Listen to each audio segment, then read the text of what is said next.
Hi guys, JT here, and today I'll be bringing you some information on the Humble Bundle Total War Classics Bundle of September 2022. To help you answer the question, should you buy it? If you want to know more about game deals, then feel free to like this video and subscribe to my channel. It really helps the channel out. So let's get into this. At number 1, we have Medieval 2 Total War Definitive Edition, a grand strategy game from the ever-popular Total War series. The campaign of Medieval 2 Total War is set between the year 1080 and 1530. You assume the control of a medieval state known as factions in this game, and you control its government, economy, military, diplomacy, and religion on a map spanning most of Europe, North Africa, and Middle East. Your main goal is to take over as much of the world available to you. You can start out as one of the 5 available factions: England, France, the Roman Empire, Spain, and Venice, with the opportunity to unlock a total of 17 factions to play as, such as Egypt, Scotland, Russia, Portugal, just to name a few. You can unlock them by finishing the campaign, or the more fun way to unlock them is by unlocking them as you conquer their settlements, or if you have a thirst for blood, by killing their entire royal family. This game will make you feel like King Arthur. You have knights in full plate armor, medieval castles, horses, etc, etc. In terms of gameplay, there are 2 types of gameplay. Turn-based strategy on a world map where you can build settlements, recruit soldiers, and make deals with other empires. But the real meat of the game though is the real-time battles where you pit your thousands of soldiers against the enemy's thousands of soldiers in an epic battle for control over the land. These sections play out in a complex rock, paper, scissors fashion, and you have to constantly switch and maneuver your units around to make sure that you have units that are scissors to their papers and rocks to their scissors. If you're into managing your own medieval empire and watching thousands of your men killing and being killed as you sit in front of your computer screen, relishing at how epic the battles are going, then Medieval 2 Total War Definitive Edition is an awesome game to play. At number 2, we have Total War Shogun 2 and the Rise of the Samurai DLC. The Rise of the Samurai sets itself in 1175, covering the Genpei War, which led to the establishment of the first shogun of Japan, and the rise of the samurai class in Japanese society. While Total War Shogun 2 sets itself in 1545, when firearms started to become used in warfare thanks to European trade ships bringing them to the islands of Japan.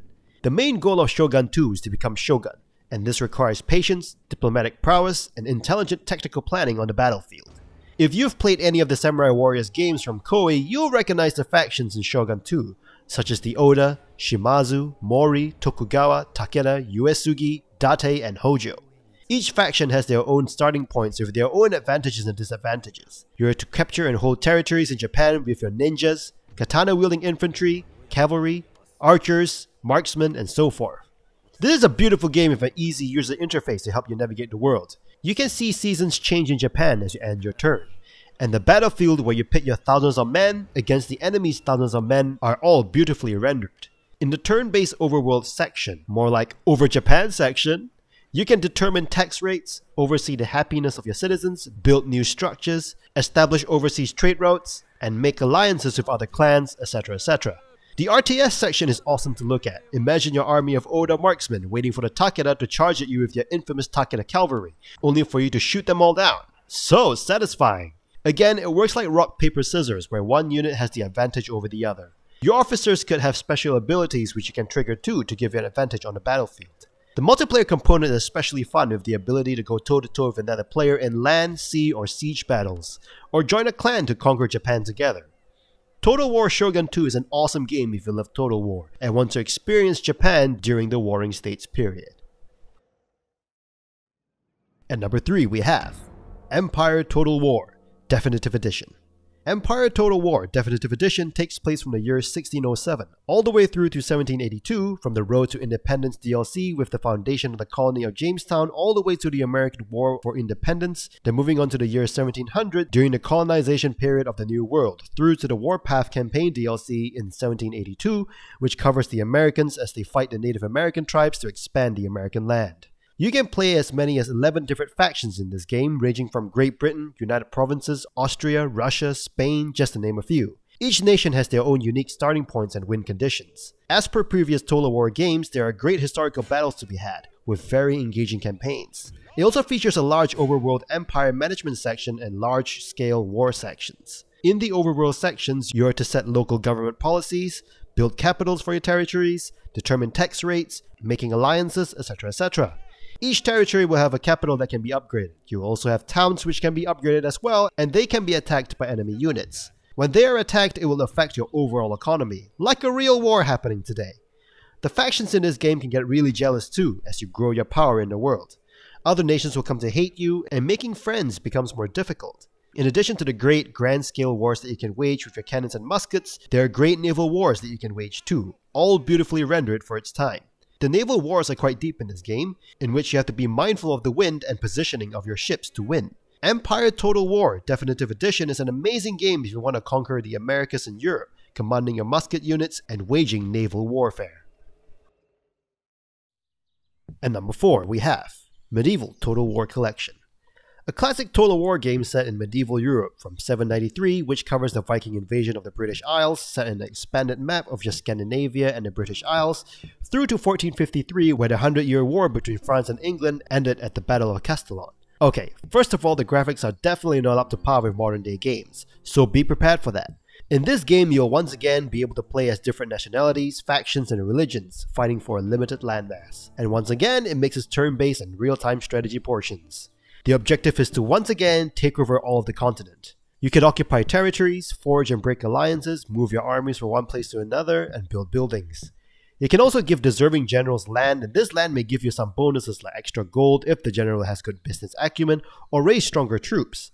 However, the flip side is true. If the general is incompetent, then you might lose loyalty, or the land might even defect to the enemy.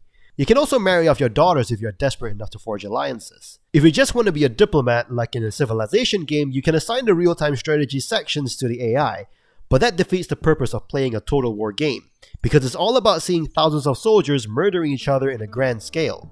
Winning in the RTS sections will be determined by the fatigue level, morale level, and ammunitions of your soldiers. During battle, proper positioning is also key to winning. If you like the Total War series and want to just see how far they've come since Medieval Total War, or if you want to experience warfare that is earlier than Medieval 2, then Medieval Total War will be the game for you, if you don't mind the dated graphics. And number 5, we have Napoleon Total War Definitive Edition. This game sets itself apart by focusing solely on Napoleon, starting from the Italy campaign in 1796 to about 1815 during the Battle of Waterloo, which is a series of 3 battles, showing the last major battle of the Napoleonic War. You start the game as an artillery officer, all the way through to becoming the Emperor of France. Being so focused on Napoleon, there are constraints in the campaign as they all follow Napoleon's journey. All 3 of his campaigns have scripted objectives and side missions there from his time.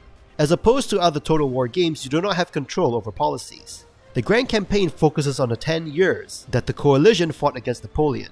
It is not as grand as the other entries in the franchise, as it is only a span of 10 years. But it is still fun. The battles are fun as always, with cinematic battles and beautiful rendering of thousands of soldiers killing each other as you watch through the eyes of Napoleon. Your main concern won't be the battles though, as you will be focused on costs of upkeep and facing the threat of rebellion in captured territories.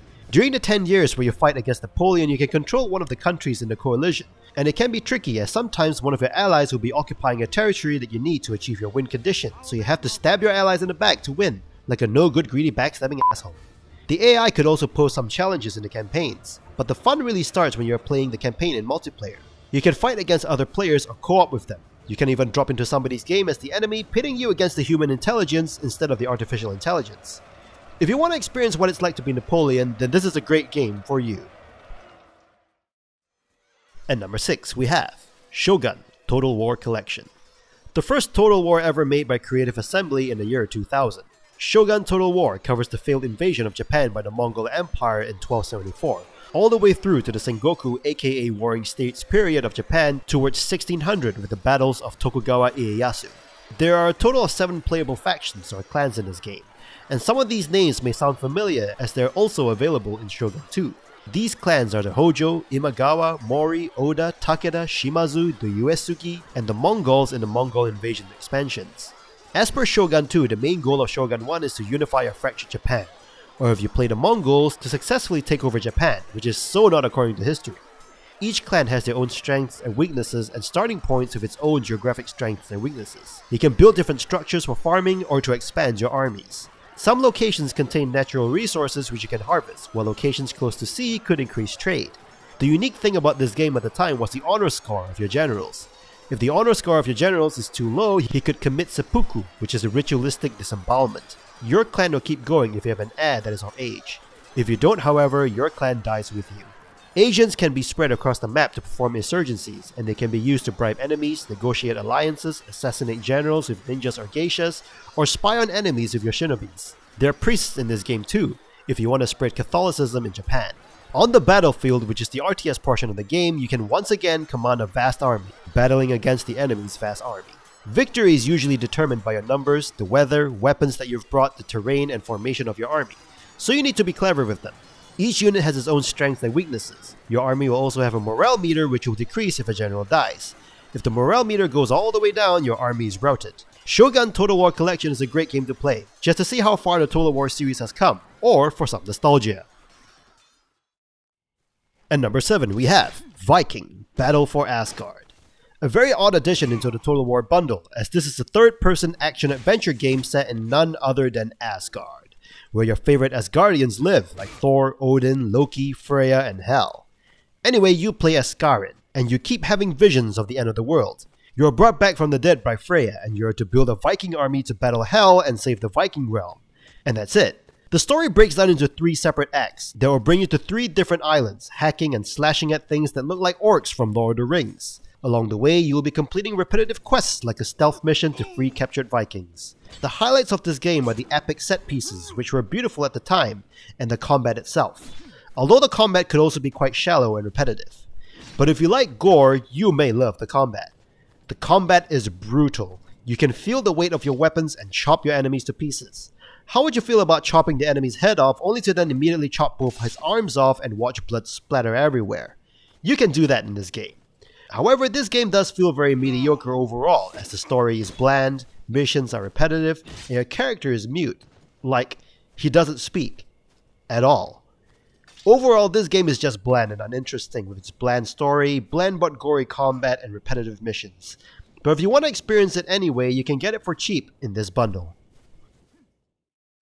And that's all for this bundle. This bundle is great if you want to have a feel for Total War before you purchase more recent Total War titles, or if you like to wage war against other nations from the comfort of your home.